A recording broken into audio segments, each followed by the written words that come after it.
فرعون کون تھا، اس کا انجام کیا ہوا اور اس کی لاش پر آج کیا ریسرچ کی جاتی ہے، تو آئیے اپنی آج کی اس ویڈیو کا آغاز کرتے ہیں۔ ناظرین گرامی، آج سے ہزاروں سال پہلے مصر کی سرزمین نے ایک ظالم بادشاہ کو جنم دیا جس کا نام فرعون تھا۔ اس نے بنی اسرائیل کے لوگوں کی زندگی عذاب بنا رکھی تھی۔ وہ لوگوں پر خوب ظلم کرتا تھا اور ان سے خوب کام لیتا تھا، حتیٰ کہ ان کے گلوں اور پیروں پر زخم آ جاتے۔ غریب لوگوں سے ناجائز ٹیکس وصول کرتا تھا اور جو غریب ٹیکس نہ دے سکتے تھے ان کو پورا مہینہ سخت ترین سزا دی جاتی۔ ایک دن فرعون نے خواب میں دیکھا کہ ایک آگ نے پورے مصر کو گھیر لیا ہے اور تمام قبطیوں کو جلا ڈالا، مگر بنی اسرائیل کو کچھ نہ ہوا۔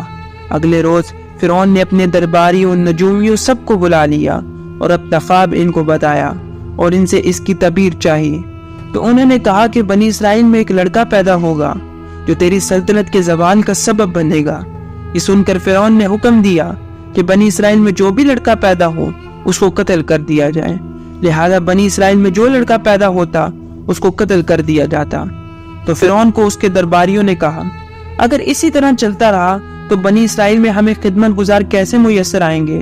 یہ سن کر فرعون نے حکم دیا کہ 1 سال بچوں کو قتل کیا جائے گا اور 1 سال بچے زندہ رکھے جائیں گے۔ چنانچہ وہ سال اس میں قتل نہیں کیا جانا تھا، اس سال حضرت ہارون علیہ السلام کی پیدائش ہوئی اور قتل والے سال حضرت موسیٰ علیہ السلام پیدا ہوئے۔ آپ کی والدہ نے آپ کو زندہ رکھنے کی غرض سے آپ کو دریائے نیل میں صندوق میں بند کر بہا دیا۔ اللہ کی کرنی یہ وہی راستہ تھا جہاں سے ایک نہر نکل کر فرعون کے محل کو جاتی تھی۔ فرعون اپنی بیوی آسیہ کے ساتھ نہر کا نظارہ کر رہا تھا کہ ان کی نظر ایک صندوق پر پڑی، تو انہوں نے صندوق کو نہر سے نکال لیا اور جب اس کو کھول کر دیکھا گیا تو اس میں ایک نہایت ہی خوبصورت بچہ تھا جو فرعون اور اس کی بیوی کو خوب بھایا۔ تو فرعون کی بیوی نے فرعون سے کہا، جس کا ترجمہ قرآن پاک میں یوں آیا ہے، بچہ تیری اور میری آنکھوں کی ٹھنڈک ہے، اس کو قتل مت کرو، شاید یہ ہمیں نفع دے اور ہم اسے بیٹا بنا لیں، مگر وہ بے خبر تھے، لہذا فرعون مان گیا۔ اب مسئلہ یہ تھا کہ اس بچے کو دودھ پلانے کے لیے دائی کا انتظام کرنا تھا، لیکن موسیٰ علیہ السلام کسی عورت کا دودھ نہیں پیتے تھے۔ ادھر آپ کی والدہ بے حد پریشان تھی کہ خدا جانے میرا بیٹا کہاں اور کس حال میں ہوگا، اور اسی جستجو میں انہوں نے حضرت موسیٰ علیہ السلام کی بہن مریم کو فرعون کے محل بھیجا۔ آپ کی بہن مریم فرعون کے دربار میں پہنچی۔ انہوں نے فرعون سے کہا کہ میں ایسی عورت کو جانتی ہوں جو اس بچے کو دودھ پلائے، شاید یہ دودھ پینے لگے، لہٰذا آپ کی بہن آپ کی والدہ کو فرعون کے محل لے آئی اور آپ کی والدہ نے آپ کو گرم جوشی کے ساتھ گود میں لیا تو بچہ دودھ پینے لگا۔ وقت گزرتا گیا، فرعون نے بنی اسرائیل پر اپنے ظلم جاری رکھے۔ اب موسیٰ علیہ السلام بھی جوان ہو چکے تھے اور اللہ نے انہیں نبوت سے بھی نواز دیا تھا، تو اللہ نے ان کو حکم دیا کہ اے موسیٰ، اب وقت آ چکا ہے کہ آپ بنی اسرائیل کو مصر سے نکال کر باپ دادوں کی سرزمین کی طرف ہجرت کر جائیں۔ لہذا آپ نے اللہ کے حکم کی تعمیل کی، بحیرہ احمر کے پاس پہنچے۔ پیچھے سے جب فرعون کو پتا چلا کہ بنی اسرائیل ہجرت کر رہے ہیں تو وہ اپنے لشکر کے ساتھ روانہ ہوا۔ جب بنی اسرائیل کے لوگوں نے فرعون کے لشکر کو دیکھا تو موسیٰ علیہ السلام سے عرض کیا کہ اے موسیٰ، اب ہم کیا کریں گے؟ تو اللہ تعالیٰ نے موسیٰ علیہ السلام کو حکم دیا کہ آپ اپنا عصا دریائے نیل پر ماریں۔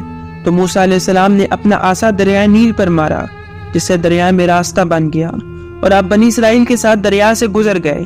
پیچھے سے جب فرعون اور اس کا لشکر خشکی کی طرف سے آنے لگا تو دریا بند ہو گیا اور فرعون اور اس کا لشکر دریا میں غرق ہونے لگا۔